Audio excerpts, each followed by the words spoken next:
Hey, did you know that Two Girls Shooting the Shit is on Instagram and Facebook? We'd love to hear your feedback, episode suggestions, or just chat with you about life. So follow, comment, and share. But like as far as age, like how young, how old are you willing to go? I don't You know? go to, I used to be open to going young, but then I just found it was a waste of time. So I'm pretty much 30 and dead, 30 to dead.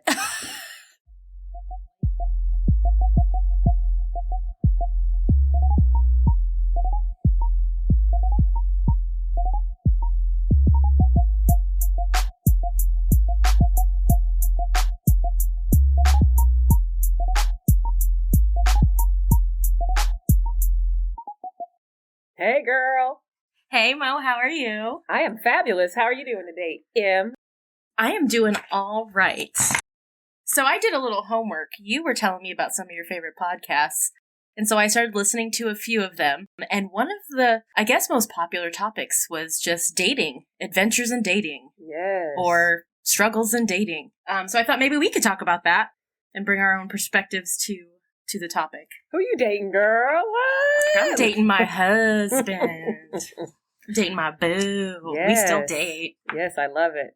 But I know I got married in 2012, so dating then is a lot different from now. And I hear stories, you tell me stories all the time, and I just, like, my mind is blown by the behaviors and the just things that pop up, things people say. I just don't understand this, like, dating app culture. Mhm. And so I wanted to talk about, like, comparing what dating was like then, pre-apps, and what it's like now, if you're down to talk about it. Okay. I started off dating. I mean, I pretty much dated online my whole life. So when I started dating, I was on Match.com, Craigslist, and I met people. Craigslist. Craigslist. I yes. always They I used thought to have that was like the personal- hookup, the freaky freak. I mean, I'm sure it was, but they had personals on there, so you could go on and like post an ad and or reply to ads and talk to people. And back then, you know, there was texting, but it wasn't really popular. You would just pretty much email or instant message people. And the dating was definitely different back then. I know for me, I was in Los Angeles when I started dating, and people would come pick you up and take you out. And that doesn't happen now?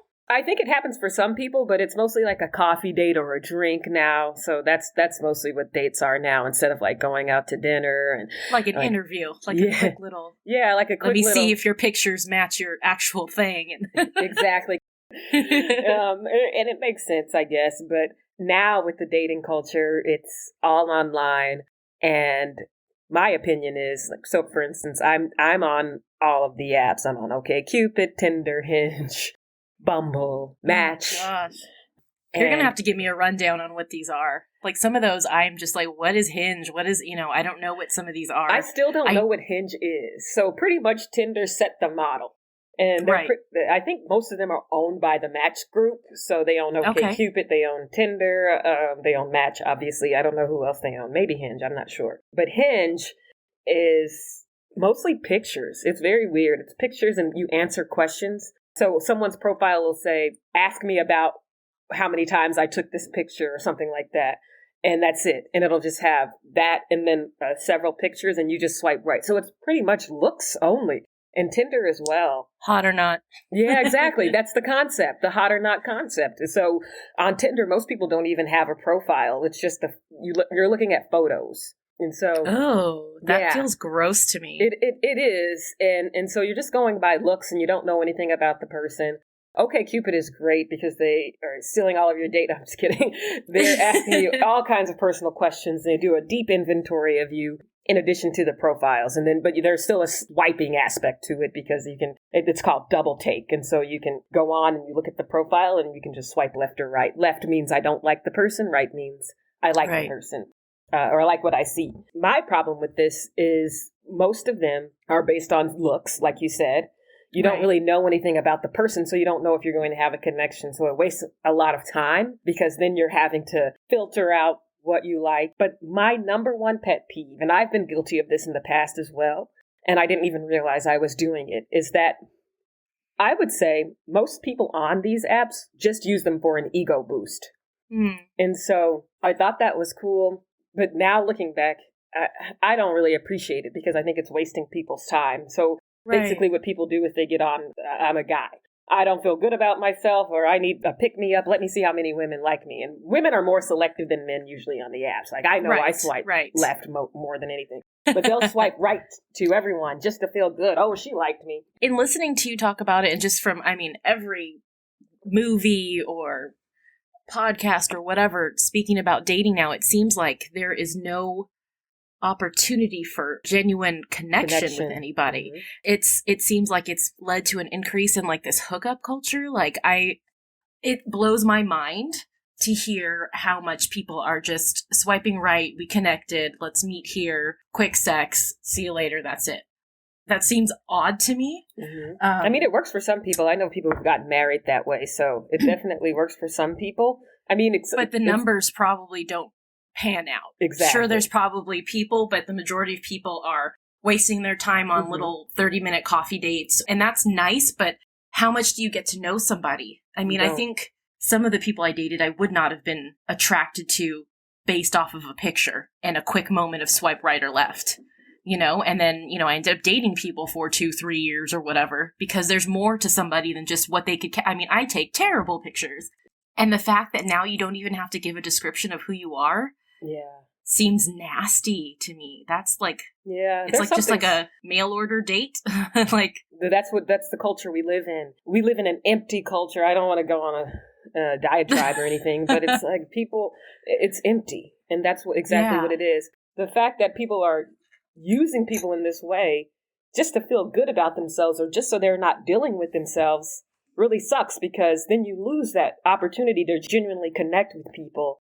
Someone wrote me, he said hello, and I said hi, and then he's talking about cuddling. Like, I don't freaking know you. And that's probably the most PG version of what you get, I'm sure. Oh, God. Because I've seen some of the most disgusting things I've ever seen strangers say. Yeah. And if they said it to you in person, it would be like, I would call the cops. Yeah, you know, exactly. Like I would feel threatened for my life.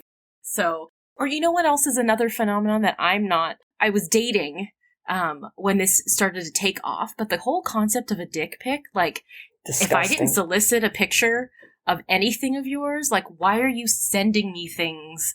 That's so, I don't know. It's like an assault on the eyes. Like, if you're just opening your text messages and you get that. Like, that, I don't understand. Right? If you were on the subway and he did it, you'd go. Right. One, who are you? And again, maybe it is. I need the validation. Here, check this out. Does this do something for you? Like, what is that? It's that like, people are empty. They don't have a sense of self. I mean, I watch dating shows, call-in shows, where people, grown-ass women, call in to ask a grown-ass man about themselves. If you don't know who you are and you're 45 years old, then you need to check yourself. Because how can some stranger who doesn't know you tell you who you are? Well, I think it's because we're kind of programmed, and I see this in my daughter, which makes me sad, and some of her friends and stuff. I mean, they're grade school aged. Just the idea of finding a Prince Charming, you know, it's all the princesses and all that stuff. And just every movie, Cinderella looks like she works at the house and she's whatever, but then she becomes this beautiful, you become transformed, and then all of a sudden men love you. And it's something I think, you know, you and I'm sure, were programmed to believe. Definitely. And it's every movie ever. Like, She's All That, when I was like in high school, that movie. You take her glasses off and you put her in a cute dress and you put lipstick on her and all of a sudden she's hot. That type of a thing where there's so much more to the person, and you can't get that off of a few seconds looking at pictures as you swipe right or left, you know? So that feels gross to me. Like, it feels really dirty, and I don't know that I would be able to, because I think I'm very traditional in a lot of ways. Like, I'm open. Everybody do you. I don't have too much, you know, judgment on how people live their lives as long as they're not hurting each other. But I wonder how hurtful this can be as far as just true, genuine social interaction, meeting people. We've talked about soulmates, I think, in our last episode. And, I mean, how are you going to meet your lifetime relationship friend, or even a season? These are moments. These are quick little moments that you're not fully opening yourself up to have any type of genuine connection with anybody. I agree. I feel like this ties into our codependency conversation. You were talking about Prince Charming. There's some study that said, like, most of the Disney princes are narcissists. And so, and like 1 out of 5 CEOs on top of that, fun fact. But anyway, So you get these people who are, maybe charming or something, and then you get the codependent. And so it's kind of a relationship where people are looking externally for validation, for someone to tell them who they are, or what their value is. And I think that's the biggest problem, because you're wasting my time if you're just swiping right. And I've been guilty of that. A lot of people do it.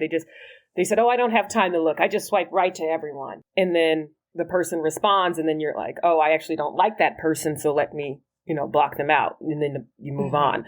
But you don't even know anything about the person because there's nothing but photos. So what do you know? You can tell my race, my size, my style, maybe my fashion sense, what I like to eat or drink, if there's something there, where I like to travel, maybe. So it's very hard. If they're taking the time to actually look at those things in the picture. Exactly. If they're just looking, hairstyle, don't like it, or she's wearing red, I hate red, like simple things, like such minuscule, unimportant things. It blows my mind. And I try to join, I don't even remember the name of it. I've tried to join sites that are more unique to me, that maybe I would find people more in tune. So like vegan dating sites, spiritual dating sites. The problem is no one's on there. Speaking of no one being on the platforms, that's another problem that you have on these, is that there are a lot of scammers from all over the place. You can have bots. So one way to spot a bot is when you match, you immediately get a message. 9 out of 10 times that's going to be a bot. Jeez. Yeah. And then you get the people who are in other countries who are using like the passport features that allow you to swipe from another location. And I can usually tell, usually if they call you dear, or if they start their sentence with am, they're some kind of scammer. Just right. Take it up. And then you have some people who you actually engage with. You start talking, and then they just disappear. That happens, maybe something, people are afraid to give feedback because people aren't really open to receiving it. So maybe that's what it is. But yeah, right now I'm talking to different people. It seems fine, but nothing's really going anywhere. We are in a pandemic, but there are ways to meet people and be distant without risking your health. So, well, yeah, you see all the commercials now that they're still trying to keep people on Match, and they're having their Zoom dates or their FaceTime dates and dinner and things like that, or like on Grey's Anatomy, they're having their dinners. I wonder though, because you're talking about people swiping right to everybody and then just trying to get that validation. What happens to people on the flip side who are actually looking for genuine connection and are not getting connections? I think that could probably have like a really negative effect on people. And I also wonder how these apps have changed relationships for women and how they've changed them for men. Because what I'm seeing now is a lot of hooking up and a lot less of the actual relationships coming out of them. And I wonder if that disproportionately impacts one gender over the other. I don't know. Yeah, I have no idea. But I do know that outside of Hot or Not, the app Grindr, which is targeted to gay men, was started. Is it just for gay men? It's just men. Gay, trans, men. It's men. Okay. Yeah. And so that's for swiping, and hooking up. And that was acceptable. But then once it transferred to everyone, you have people who are looking for dating and not just hooking up, and people who are just hooking up. So it's a variety of people, but there's no platform. There are no questions, no check boxes or anything.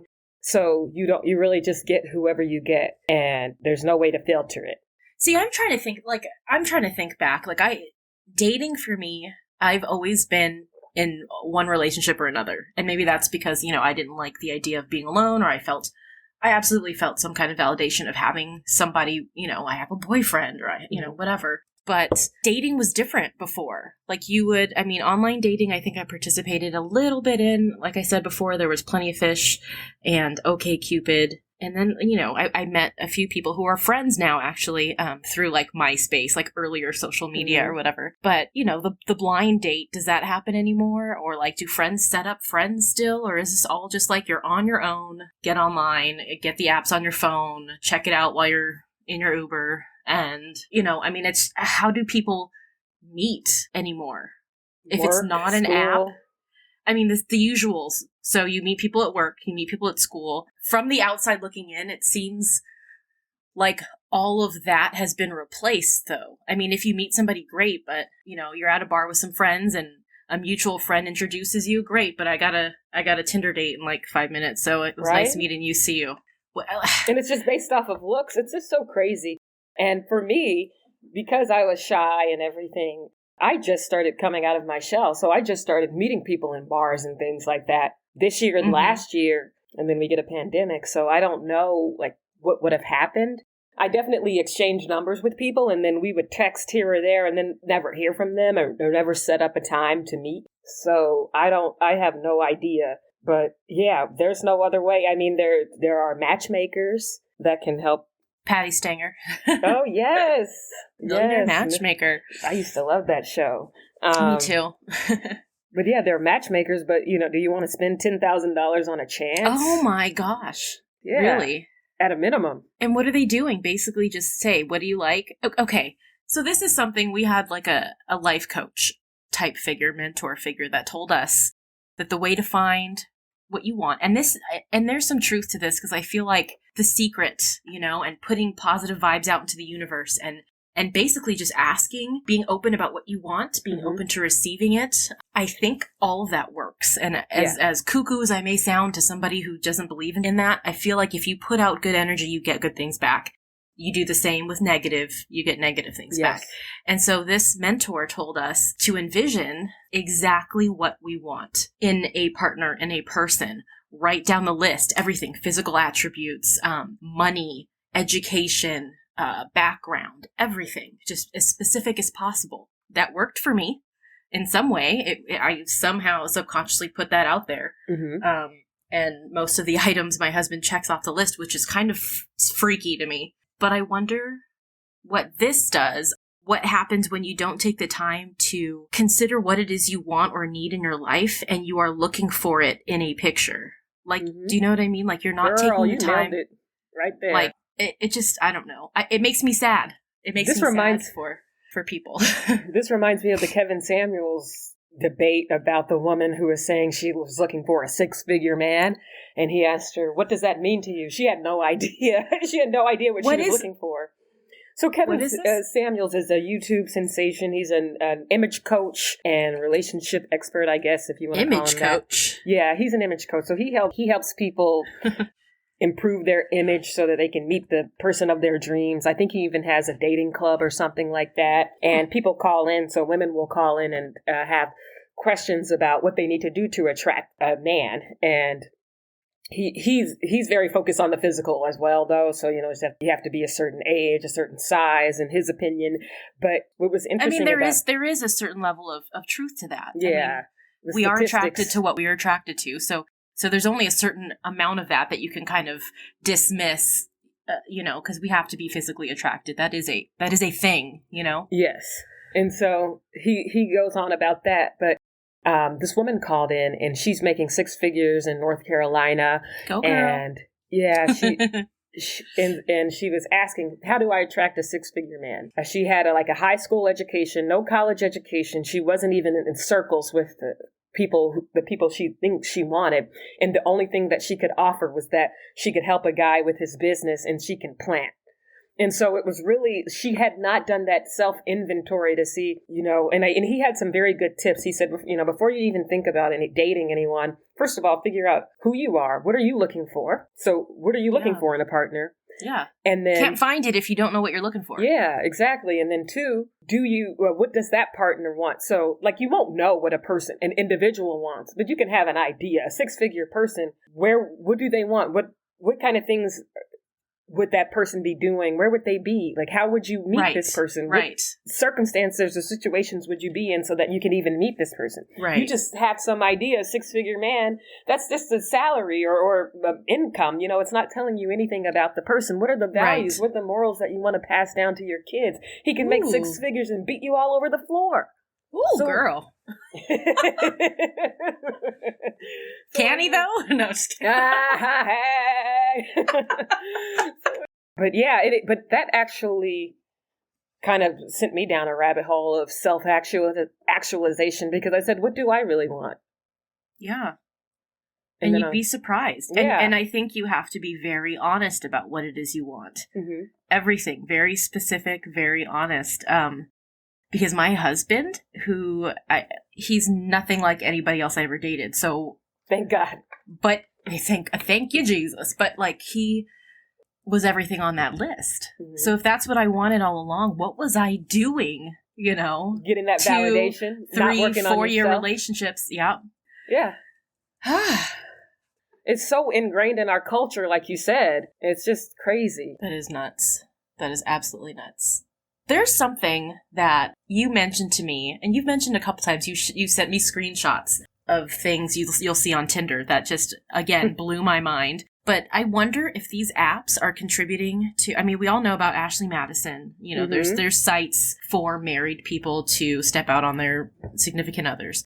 I wonder if the use of these apps has led to more infidelity in committed relationships, I say it in quotes, committed relationships, or in marriages, because of how easy and accessible sexual partners or fleeting relationships are via these apps. I really wonder how that's impacted those quote-unquote monogamous relationships, committed long-term relationships. I wonder, I mean, I don't have any stats, but I could just only imagine, like, it makes it easier. It makes it easier to access. Who was it? Chris Rock, who I think is hilarious, said, "You're only as faithful as your options. A man is only as faithful," and I think he was referring to men. "You're only as faithful as your options." And this gives you a lot more options. Yeah, I don't know, but I feel like, wish I could create an app that's called like emotional intelligence, where you have to have a minimum level of emotional intelligence in order to sign up for the app, because I think that's the problem now. So say you were in an argument with your husband and his ego is feeling bruised and he downloads the app and swipes right and someone is just gassing him up, just making him feel real good about himself. And I think that's what happens with people, is that they fall down that whole spiral where they need to feel good about themselves. It's not about partnership. It's about feeling good. We're such a selfish culture, and around the world, humanity is selfish.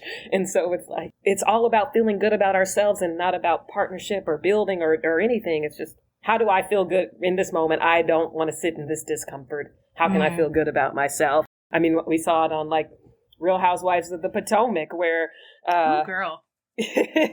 There's a beautiful young woman, Ashley, had a baby, and the husband is feeling insecure. He's looking like damn crypt keeper, and he's old as hell.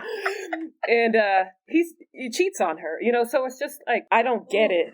And it's just that instant gratification, select the size kind of culture where we can just go pick and choose what we want. And people don't care. I know for myself, I've gone on dates and had a spidey sense feeling that something wasn't right, and then Googled and found out the person was married. I mean, that's happened, I feel like, at least twice.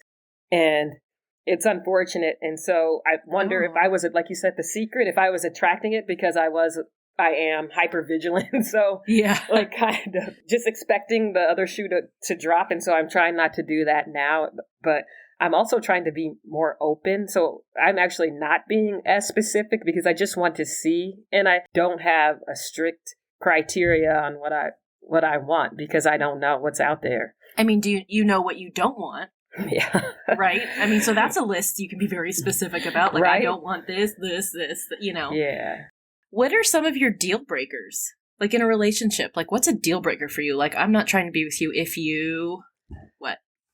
It's a requirement for me for someone to be in therapy or to have been in therapy. I think most people need it and they say they don't. And I feel like if you say you don't, you probably really need it. And this because of communication. Number one is communication skills. I believe that, you should be able to have open communication. I shouldn't be scared to talk to you, that you're going to get defensive or you're going to get passive aggressive. Or things like that. That's just unhealthy. That's toxic. It does happen, but I feel like if there's a pattern, I just don't want anything to do with that.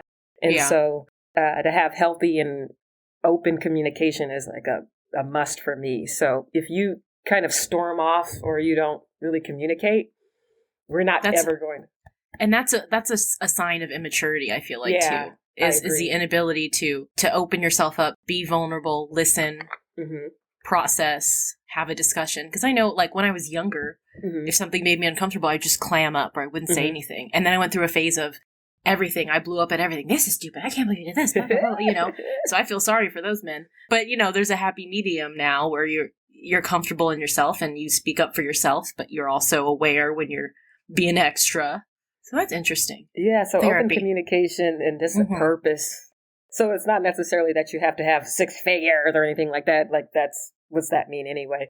But it's just like you to have some kind of passion or purpose in life and not looking to me to be your purpose and passion, to feel like you are a complete whole person.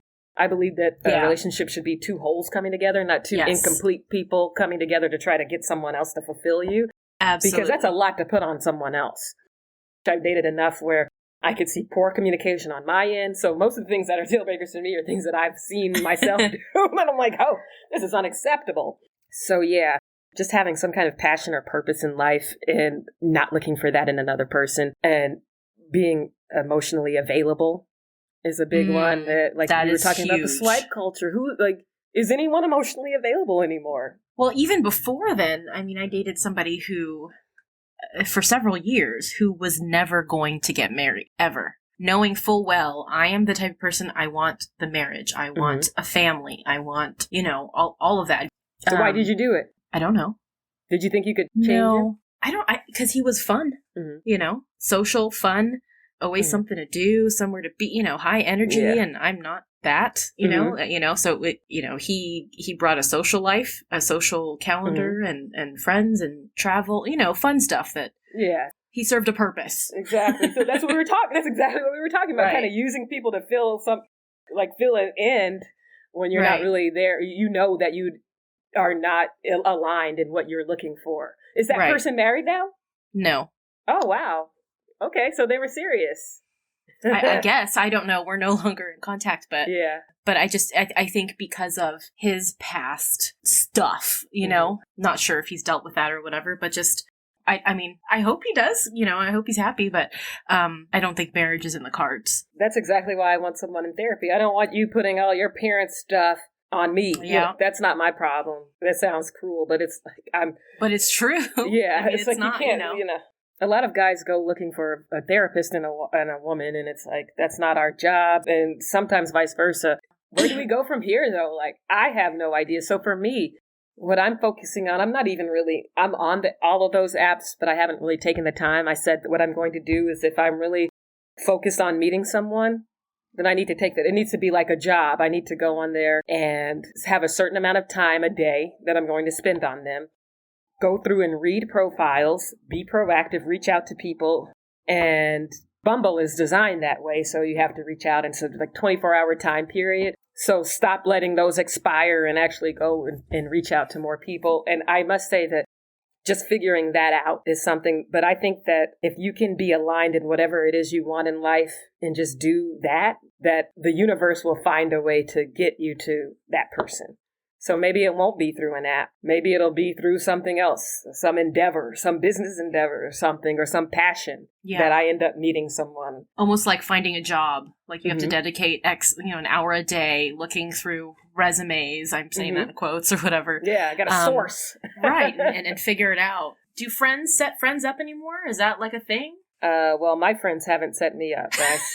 I see why. I know why now. It took me, who knew? But yes, they do. I know some people who've been set up by friends.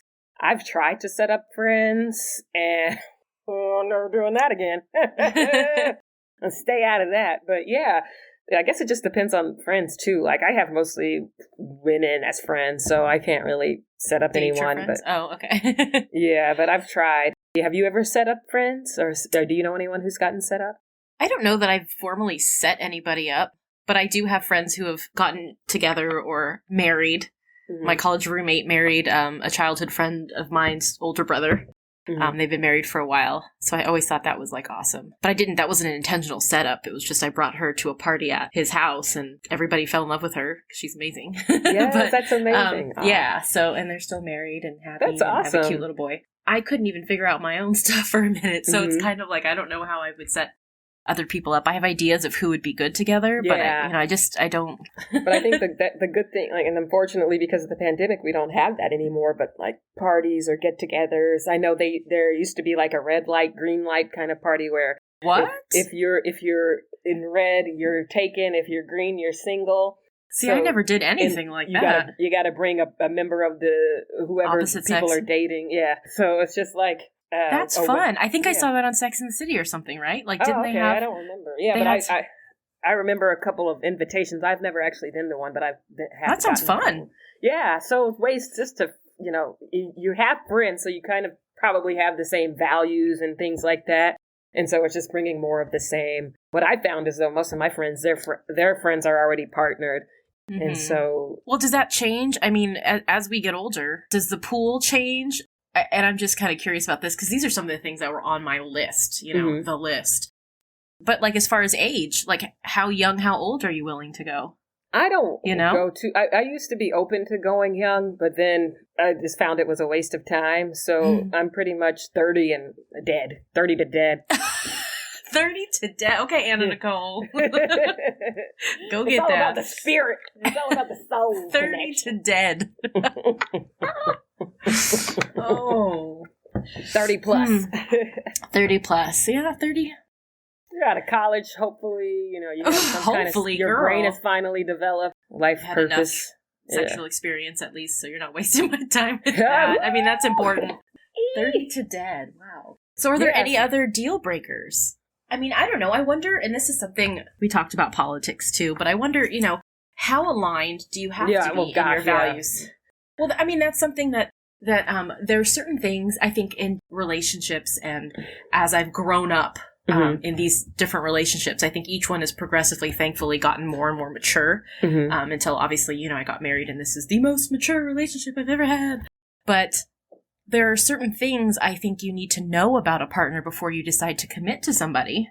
Definitely. And I wonder what you think some of those things are. Because I know I have some that I'm discovering over time or whatever, but things that maybe during dating, since it is an interview, things you should be asking, things you should be interviewing you should know as about. Much as possible. I mean, you don't want to jump in like this 90-day fiancé stuff. You want to know what the person, I mean, I know you're in a mixed everything, mixed race, mixed political, mixed. For me, it's a requirement that you be liberal. My values are too aligned with being liberal where there's no way I could date someone who's conservative at all, even though that's all that likes me. Like the people who like me are What is that? Is it some slavery stuff? Like, that's what I feel. I'm about to start finessing then. If you guys would keep writing me. I don't know that I've ever dated somebody who was liberal or had anybody who was politically awake and aware. Liberal men are not coming for me, or were not coming for me. You know what I mean? Where were they?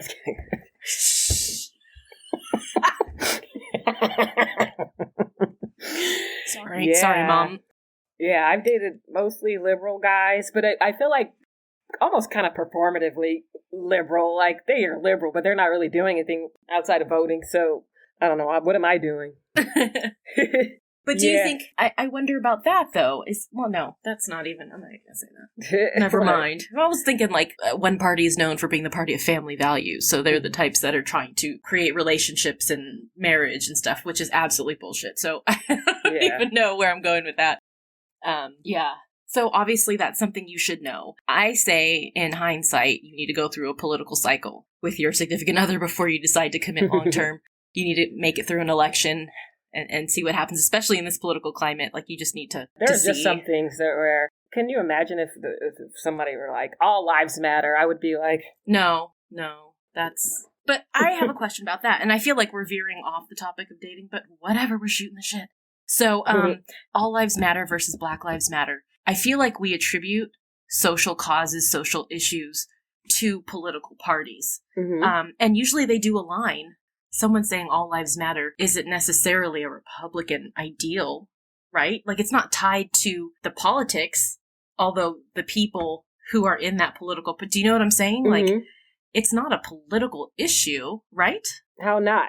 I mean, I don't know. Because if you just look at the people, like, for instance, in this most recent cycle, the Trump supporters are primarily the ones saying all lives matter. Right. I agree with you. Mm-hmm. But what I'm saying is that viewpoint part of their politics, or is that just something that happens to be aligned with the types of people who are drawn to that type of politics. You know what I mean? It's not part of their platform. It's not like Republicans are like anti-Black Lives Matter, you know. Yeah, exactly. Or don't believe. Right. That's what I'm saying. It's not going to be on the platform, but there are a lot of things that aren't on the platform that.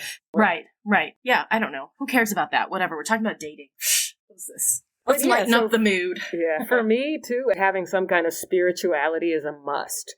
You have to realize that you are connected to something more than yourself. So how about somebody, we've spoken about religion before. How about somebody who is religious, like deeply religious?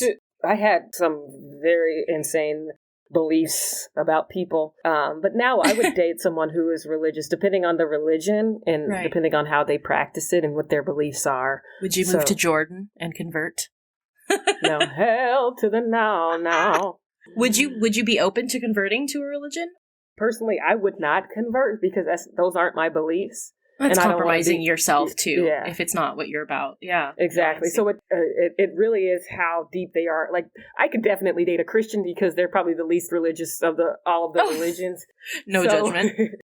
Almost everyone I know is Christian, and so it doesn't really matter. I wouldn't feel like obligated to do anything differently than what I'm already doing. But it would be nice to find someone who's maybe into like new agey stuff like me, some spirituality, new thought, ancient wisdom kind of stuff, which is basically taking like the learnings of like Bible and all kinds of ancient scripts and teachings from Jesus, Buddha, everything, and just giving life being a lessons. Good person. Just being a good person. Yeah, exactly. Isn't that what we all want? Why is that so hard? It's really very hard. How about race? Is that an issue, a deal breaker? How do you feel dating is today? Yes. Stereotypes put upon Black women, and like especially what? There is a hierarchy, and I do feel, and I don't know who's created I could probably venture a guess or two, but there is a hierarchy of desirability, I will say. Yes, for sure. And it seems like Black women get shit on all the time. Yeah. OkCupid did a study on it like over a decade ago, I think, and then they redid it. And the results were the same. Like, Black women are the least desirable, supposedly. And I'm really thinking about Michelle Obama and how beautiful and amazing she is, and how much crap she got about her body type, about the way she carried herself. Everything she did was criticized in a way that was not applied to any of the prior white first ladies. And so, I mean, you and I know this. We could probably look at each other and be like, and we know. We don't even have to discuss it. Mm-hmm. But I think for a lot of people, I wonder if they're even aware, like, if you are not a Black woman, do you understand the negative stereotypes that are placed upon Black women? You know, just the idea that we're not loving, or that we are too strong, you know? Like, we can't be sensitive, we can't be vulnerable. You can't stroke the ego properly. Right. You're too independent or something like that. I think, some people may fit that description. Sure. And then you do, just like anybody else, though. Anyone else. But I think it's more of this, like this guy said, like that Kevin Samuels guy said. He said that men think of women like material things. If they want to show something to show off. And in society, because of that hierarchy where white women are at the top, men want that. So you ask me, in race, I don't date Black men. I'm open to it, but they don't talk to me. So how can I date them if they don't talk to me? I'm going on a date with an Indian guy tomorrow. Hey. I dated mostly white guys. I mean, I'm open to Black men, but they're not open to me. I'm open and ready to receive. Hey. So I have no idea. And I think it's just a numbers thing. There are more white men out there. So maybe that's why they're more. But I still have no idea why these Republican guys. It was a Hispanic guy. We were set up to meet for a date, and he started following me on Instagram. This was during the election. And he saw my anti-Trump, pro-Biden post, and he said, I think we have to cancel. You told me about this. Yeah. And I said, is everything okay? And he was like, yeah, I saw you're not a Trump supporter, and I'm a I'm a Republican and I'm a Trump supporter, I was like, okay, best of luck to you.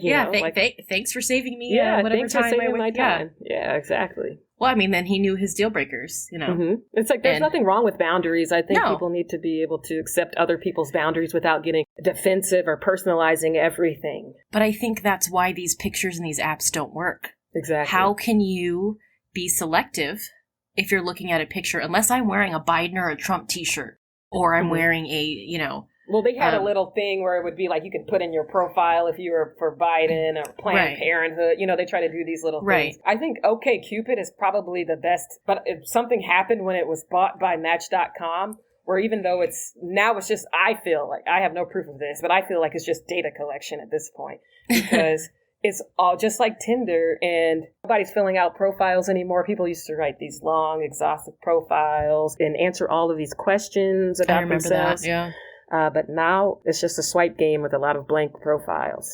That's no fun. You gotta keep hope alive. I guess. And it's not, I've just gotten to the point where if I don't meet anyone, I don't meet anyone. I'm content for the first time in my life. It took long enough. And I'm glad that I finally am content with myself because I feel like I'll be a better person when it comes to dating. I'll be a better partner. And if not, a better friend.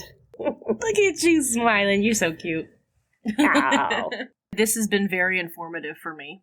How so? I don't know that I have the mental stamina to search for someone the way that you have to search now, to weed through all the fuckboys, all the, people trying to waste your time, the married couples looking for their, unicorn or whatever this... Oh, God, don't even go. I forgot about I don't even know the terms. Yeah, all of that kind of stuff. Like, I don't know how you guys do it.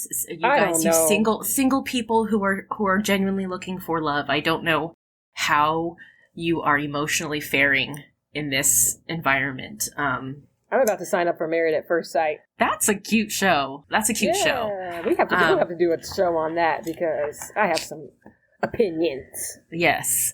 We should do a reality TV check-in every whatever.